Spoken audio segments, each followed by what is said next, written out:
Hey Casper fam, here's a new secret for you guys. From today onwards, you no longer need the G7 pawn. This pawn, the highlighted one. I'm going to show you 5 opening responses where the G7 pawn is not necessary to keep. And by that I mean, it's either you give it away or just take something on F6 with it to open up the G file for the king's rook. This is what some masters out there are hiding from you guys. A very unique and powerful strategy. And hey, don't just watch. That's not encouraging at all. To keep this channel alive, you can simply share this video, hit the like button, and subscribe if you haven't already. And if you have nothing to say, just type "Thank you, Casper" in the comment section down below. Lastly, if you want to go through my study PGNs, such as the one I'm using in this study, you can visit my Patreon page. The link is in the comment section down below. Opening response number 1, the Caracan Defense, beginning with the moves E4, then you go C6, D4, D5, and instead of pawn to E5, say white plays the second most played move at club level, knight C3. Of course, we can't cover everything. But listen you guys, the main line in this position is to take. On E4, after white takes, you simply go knight F6 among many other good options like bishop F5 and knight D7. Knight F6 just transposes the game to the Tartakov variation after knight takes F6. Now wait, if you take with the E pawn, that becomes the Tartakov variation, and the development from here is very simple for black. You castle short, there are lines where you even rush with this knight maneuver. After playing rook E8, you put that knight on F8. But you should know that in this position, it is still theoretically correct to take with the G pawn.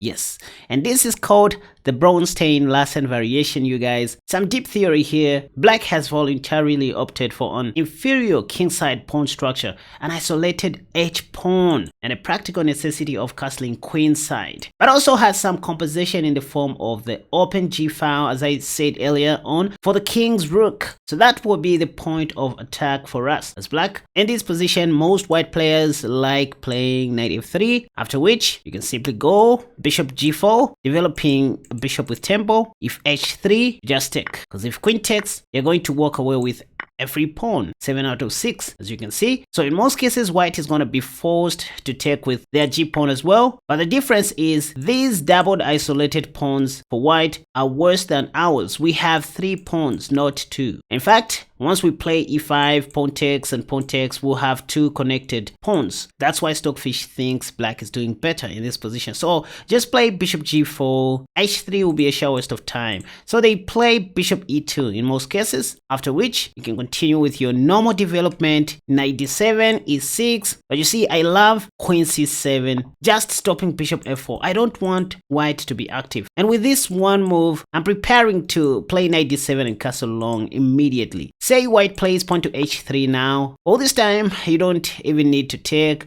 Keep your bishop pair, bishop F5. Why? Because there's already a bishop on E2 and you can't take on D4. Your queen is on C7. If something like bishop E3 happens, now you go knight D7. Say queen D2, you go pawn to E6, paving the way for you dark squad bishop, castle long. This is what people do, and then you also castle long. This changes the face of the Caracan if you think about it, and it's very easy to play. You have moves like bishop E4 or bishop G6 in the long run, also considering to play this move in some cases. If I were you, I would even consider playing knight E5 next, because I know white can't take, the queen will die, and so on and so forth. Another good try is knight B6, then start controlling that side of the board with your knight. Don't forget to put your king on B8. Don't skip. I have some more interesting lines in other opening responses that are coming. Now back to the initial position of the Caracan. What if white doesn't play knight C3 this time? Let's say they just take. In the exchange variation, the main line is to take. In this position, say white plays knight F3. According to theory, knight F3 equals knight C6. Just to stop knight E5 in some lines. Again, say C3, bishop G4, H3, bishop F5, bishop D3, bishop takes, queen takes, E6, castle short, knight F6, then finally bishop G5. This is one move you always want to allow if you want to be executing this unique plan. Because I mean, after this, you can even play queen c7. Because they expected you to start chasing that bishop and that. Just go queen c7, it's fine. because if they take, you intend to take back with a G pawn. Again, you can tell by the eval bar, Stockfish supports this strategy. Evaluation is 0.0 or slightly better for black. You have a semi-open file for your king's rook. You're about to play bishop d6 and castle long, put your king on b8. This is the strategy that I'm preaching about. Opening response number 2 is the two knights defense. After e4, you go e5, knight f3, knight c6, bishop c4, the Italian game. Go with the two knights defense, where you develop your two knights first. By now, you know what to do after knight g5. I mean, go d5, knight a5, bishop d7, then take with your queen on d7. Simple line. From here, the move you are going to see is pawn to d3 in most cases, since the knight is attacking that pawn, right? So they do that, after which you can go bishop c5. Main line, bishop b4 is also a great sideline. You can try. So white plays pawn to c3, the gioco pianissimo, very quiet game. Here, the simplest you can do is to play d6. Never be afraid of the move pawn to d4 in the gioco pianissimo, because you don't even have to take, even though that's fine. You have bishop b6, and after pawn takes, you go knight g4. This is a theoretical line. Why does this work? White's king is still on the center of the board, so they have no time to take on d6 due to knight takes. We're going to win the rook or something like that. All these queen d5. Oh, we have bishop e6, and I mean, there's nothing here. I've seen people playing pawn takes, but here we can just take like that. I mean, this is still under attack. Queen b5, a6, queen b3. The simplest here is knight a5, because queen a4 check can be met with bishop d7, and that's it. They'll have to sacrifice their bishop like that. Anyway, after bishop e6, if they give you a check, the best you can do is to go king f8. You are safe. They can't give another check. They are going to lose the bishop either ways. If queen b5, once again a6. If queen b3, you know what to do, and that. If queen a4, you can take the rook if you want, or just take the bishop, because after queen takes, you have knight takes. I mean, you will still be able to rescue your knight in many ways. So what am I saying? In the normal Italian game, gioco pianissimo, where white plays c3, just play d6, because I mean, d4 can be met with bishop b6. And that's why most people castle short in this position. So this is when you can play bishop b6, staying away from the d4 pawn. Now, it is in these kinds of situations where you will see most advanced and average players playing bishop g5, because people love pinning knights. But this is when you can go h6. They always play bishop h4, by the way. Now up to you to go g5. After bishop g3, you go queen e7 and sacrifice your g5 pawn. That strategy also works like magic. But I want you to do this. You have another option to go knight ce7. The idea is to put your queen's knight on g6. Play in the style of the names of which defense. Oh, this is when you will see most people taking on f6. But that was the whole idea of this thing, you guys. To get rid of our g7 pawn, to deliberately open up the g file for our king's rook. That will be the point of attack. So how are we going to continue from here? One example goes as follows: d4, knight g6. If de, we take back with our f pawn, not much of a stretch. Queen b3, attacking that, we have queen f6. This is what people play on leeches, by the way. I'm not making up this stuff. Knight bd2, up to you to play rook g8, bishop e6, or bishop g4. I don't know what works for you, but I find knight f4 to be more confrontational, because I mean, I want to play rook g8 and that, just a quick attack. If g3, I would give a check first, and after king g2, I would play h5. I want to go h4 next. a4, I would go f5 to stop all the nonsense. If check comes, I have king f8, no worries. Or even bishop d7, it doesn't even matter. But here I can just play h4, to be honest, because I mean, this can be met with bishop c5. Oh, knight takes, rook takes. We don't need the rook anymore. That, knight takes f2. That is coming. We have bishop h3 check coming. That, I mean, this is how advanced players win most of their games. By the way you support this channel is by joining one of our membership tiers on Patreon, or simply buying my courses at www.KaspaChess.com or on my Patreon page. That really helps. Opening response number 3. where you don't really need to keep your g7 pawn against the London system. Say white starts with d4. I love responding with knight f6, and immediately I see bishop f4, kind of the accelerated London, even though this is still the Indian defense. I simply go d6. After pawn to e3, I play c6. Point is, after knight f3, I first of all pin that knight, and most of my opponents respond with bishop e2, and this is when I take. So that after bishop takes, I give away the g5 pawn because I don't need it. I mean, if bishop g3, I play h4 followed by that, bishop g7, I can even castle short, knight bd7, queen b6, castle long, all those ideas. But say, what happens if bishop takes? Well, we have queen a5 check. They lose that bishop. This can also be played like this. After bishop f4, you go c6. And immediately you see pawn to e3, that's when you go g5. Because if they take, you have queen a5 check.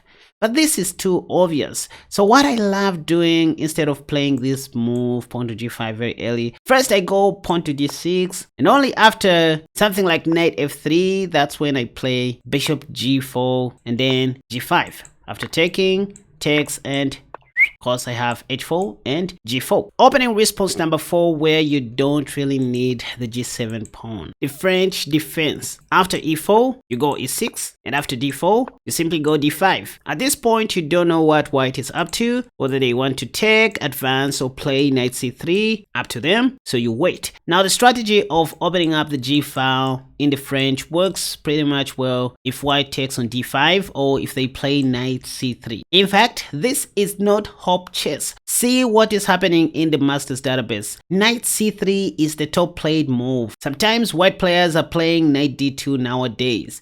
This is what people are doing in over-the-board games. Pawn to e5 is a bit old-fashioned, according to the database, not me, you can see. Anyway, say white plays knight c3, the top played move. This is when you want to play pawn takes, and after knight takes, up to you to play knight d7, which is the main line, or bishop d7 first, or knight f6. Because once again, after knight takes, we simply want to take back with the g pawn. We don't need it on g7. This will help us in the long run, because we are going to have a point of attack on the king side, as we saw in the Caracan. And we don't even need to castle short, by the way. Most of the times we're going to be castling long. At worst, we can castle short, but put our king on h8 to hide it for good. No white piece will reach that side of the board, trust me. The top played move is knight f3, and now up to us to play knight c6, or bishop g7 and castle short, then king h8 or b6. All these are good moves. Even c6 is okay, but I love knight c6, kind of putting some pressure on the d4 pawn. People play pawn to c3 here, especially on leeches. If bishop f4, we have bishop d6 to exchange bishops, or even better, pawn to e5, because if pawn takes happens, we simply pin that pawn. The idea is not to exchange queens. Here they play bishop b5, pinning on knight, and this is where most people tend to miss the mark. Queen b4 check. This is a very nasty trap that most of your opponents are not going to see. Anyway, that's why knight c6 wins in this variation. So whenever white plays bishop f4, get ready to go pawn to e5. They are not going to see that trap. They play c3, but once again, we can go pawn to e5 if we want. We want to play pawn to e4, not even taking on d4. If they take, once again, we can pin that pawn and do what we did last time if we don't want to exchange queens. But here Stockfish recommends taking, making white lose their right to castle, go fe, bishop that, and castle long. So back to the initial position of the French. Again, if knight c3 just take and that. You see, if white doesn't take your knight on f6, just find a way to allow them to play bishop g5 and move your queen maybe to c7 or something like that. Allow them to take. The thing is, g takes f6 is not a bad move in most of these lines. It's just a strategic move allowing you to pave the way for the king's rook. Like in this case, white can even play bishop g5 instead of taking right away. You can even play knight bd7 if you want. Let's try this, because looks like we want to win something here. And if that happens, even though you can take back with a bishop like in this position, feel free to take with a pawn. But positionally speaking, I can take with a bishop here. I know white will take my bishop, after which I take back with my pawn. Anyway, just a food for thought. So never be ashamed of taking back with the G pawn. This also works. Also supported by the eval bar, by the way. Say bishop e3, then you start playing chess. You can start with knight c6. We looked at that. Even c6, queen b6, knight, bishop, castle long, then start playing chess. Once again, I'm not saying the strategy of opening up the G file will always work against all lines. I mean, people change lines. For example, if they play pawn to e5, obviously you're not going to, what is that? So things may change and you need to be flexible in chess. Opening response number 5, which is the last one. The names of which defense, starting with the moves e4, knight c6. After d4, feel free to go e5. This is the names of which defense. I do have a wonderful course on this, by the way. You can check my courses at www.KaspaChess.com on my Patreon page. So d5, knight e7, and this works pretty much well to those people who know the theory in the names of which very well. They know we want to play knight g6. So here's what most of my opponents who know me well do. They play bishop g5, not allowing me to go knight g6. But what I do from here is to play h6, and after bishop h4, sometimes I play pawn to g5, but if I want to surprise them, I play knight f6. By doing so, I want to get rid of my g7 pawn, because I'm going to put my knight on g6, and that will be a point of attack for me in the long run. Think about it. If queen f3, I have bishop g7 or knight g6. And by the way, by doing so, I just kind of forced white to give up their bishop pair without them realizing it. You can see Stockfish doesn't even give a damn. The game is just dead equal. Knight f3, can play h5 if I want. Bishop b4, I'll take that if they play bishop d3. So they play queen d3, also preparing to castle long, by the way. This is when I go queen e7 rather than going home. a3, bishop takes, in the names of which we don't need the dark square bishop. Queen takes, d6, also protecting that. Castle long, and now f5 can safely be played. If you are risk averse, you can play s6, bishop g4, castle. Also that works. Interestingly, even castling short works, because you have king g7, and at worst you can create room for your king to sit on e7, king e7. This is one beauty of this pawn structure on the center, you guys. It's just rock solid. And that's it for today, you guys. Let me know which opening response you liked the most. As for me and my family, we like the 2 knights defense. Now, go and check out 3 of my new courses on my website, KaspaChess.com, that I highly recommend you get right now. The newly updated Semi-Slav defense against d4, the knight c6 names of which defense, and the mighty e5 Paris defense, which is my best selling course till this date. Chess is a school on its own, and you will just need to show some efforts to unlock some secrets that content creators don't show on YouTube. And that's how you support this channel, by the way.